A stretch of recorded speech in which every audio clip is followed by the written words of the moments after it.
those are unbelievable pictures, and that's also an unbelievable story about that tree swirling in the air. We were fascinated by it, so we want to go back to the police chief of Buffalo Lake, Minnesota, Greg Gowan. Chief, it would appear your town really got belted. It did indeed, yes. What happened?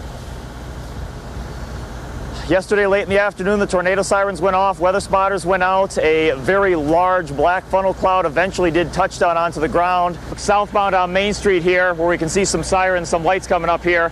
I was here less than 24 hours ago, or a little over 24 hours ago, and right above where you see those lights right now was over a mile-wide black funnel cloud moving straight north, straight towards our city. The closer it got, the louder it got. Eventually it got so loud it sounded like a rushing freight train. Luckily, we had a good spotter system, and everyone was able to get pretty good cover. I myself and about 50 people from the trailer court were here over my shoulder in the community center during the most of it. At the time, I looked out the window and watched the roof get completely ripped off the bank, as you see here. And I think the defining moment of the entire event was approximately 80 or 90 feet in the air. Right up here where I'm pointing was approximately a 40-foot tall mature spruce tree pirouetting in slow motion, being held motionless in the air, just turning around very slowly by the tornado with its roots and the dirt coming off of its roots.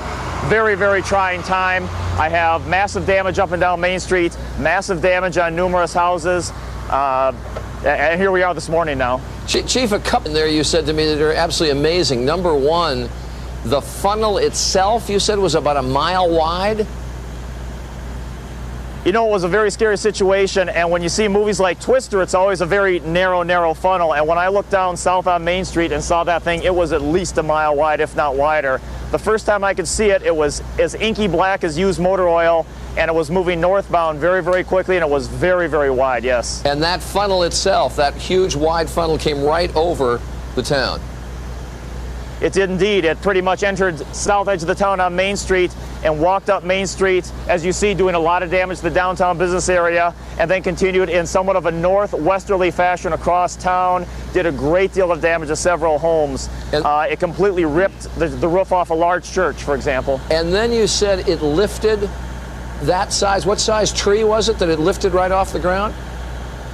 The one I saw was, there again, difficult to see from the distance, but I'd estimate it at approximately a 40-foot tall, mature spruce tree, very slowly pirouetting in the sky, at least 200 feet up. And how about injuries? Anybody in your town hurt? At this point in time, my search and rescue is fairly complete. I'm comfortable in saying I'm completely unaware of any serious injuries or deaths. I have a multitude of minor injuries, but no serious injuries or deaths at this point in time. Well, that is something of a miracle, and I appreciate your being with us. What an extraordinary day and night you must have had. Chief, thanks ever so much. Thank you very much. The police chief of Buffalo Lake, Minnesota, Greg Gowan. Quite a guy, and very, very disappointed what he had to say, and luckily no injuries or deaths in that town. A mile-wide funnel cloud. Let's get to the news desk and Robin Rupp. And we continue our team coverage of the tornado now with Kathleen Shannon, who is also live in Buffalo Lake. Kathleen, good morning. Good morning, Mike. Well, Mike, you can see that the impact here was just incredible. But what people tell us, person after person told us that you could see it, feel it, and hear it well before it hit.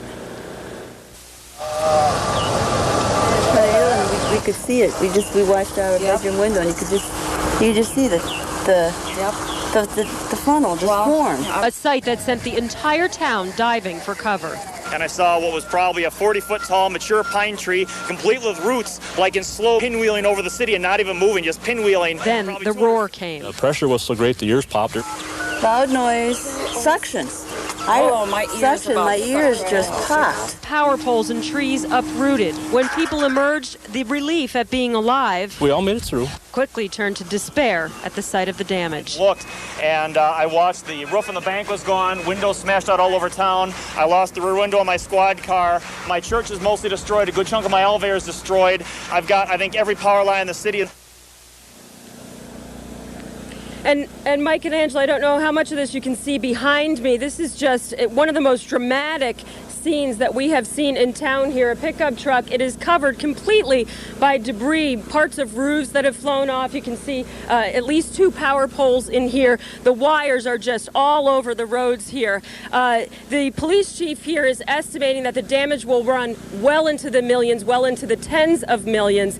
But we have some priceless moments coming up for you in the next half hour. Those, the moments when people found out that their loved ones were alive. And that's the important thing that we can stress here this morning is that everyone in this town did survive this. Back to you for now.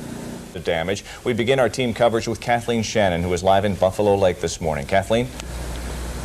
Well, Mike, this is going to be a very difficult morning for the people of this town. As the sun comes out, they're getting their first look at the extent of the damage here. We are still on Main Street. We're going to take you for a walk down a different section of Main Street than we showed you at 5. You can see the post office right behind me. It looks pretty good from the front. Well, it has no roof, and the back of the building is completely gone, as is true with this building. This building, as you can see, severe damage here. The roof is gone, and the back of it has completely collapsed. This store seems to have fared fairly well. All it lost, for the most part, was its windows. The second story, however, again, no roof, and I'm sure extensive water damage. You can see behind me.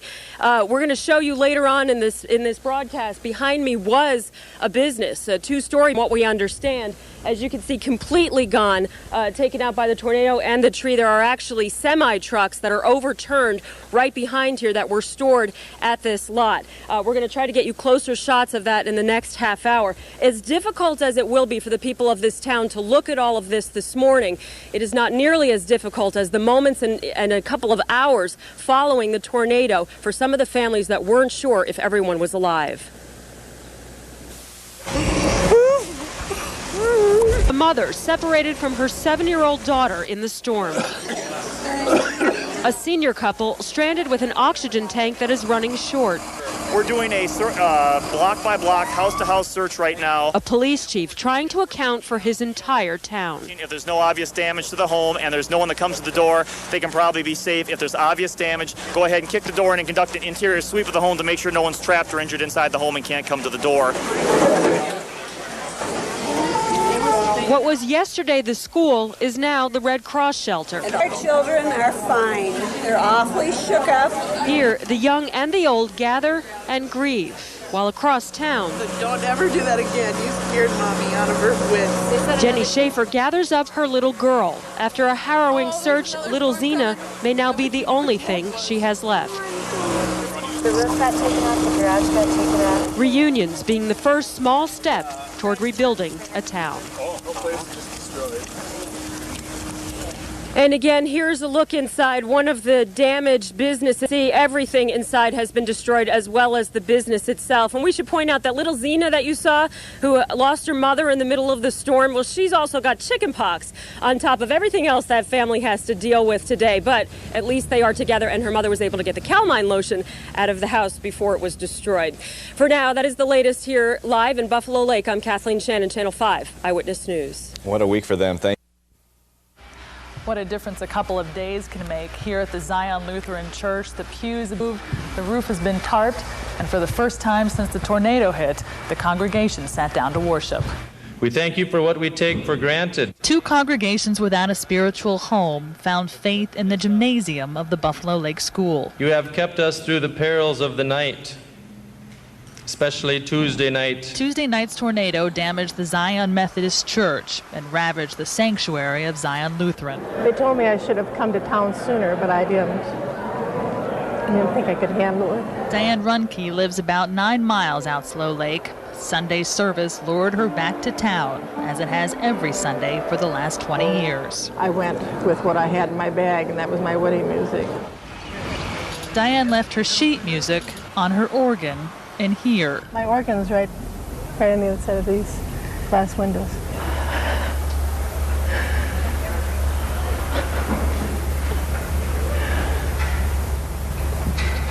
This is the first time Diane has stepped inside. Could have been it, I guess.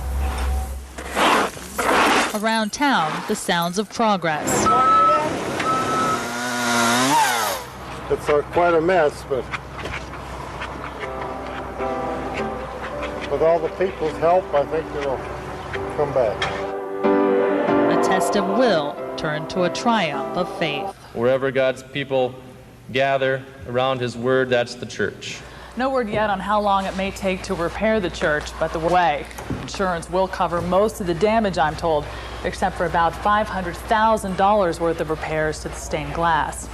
In Buffalo Lake, I'm Colleen McCarty, Channel 5 Eyewitness News.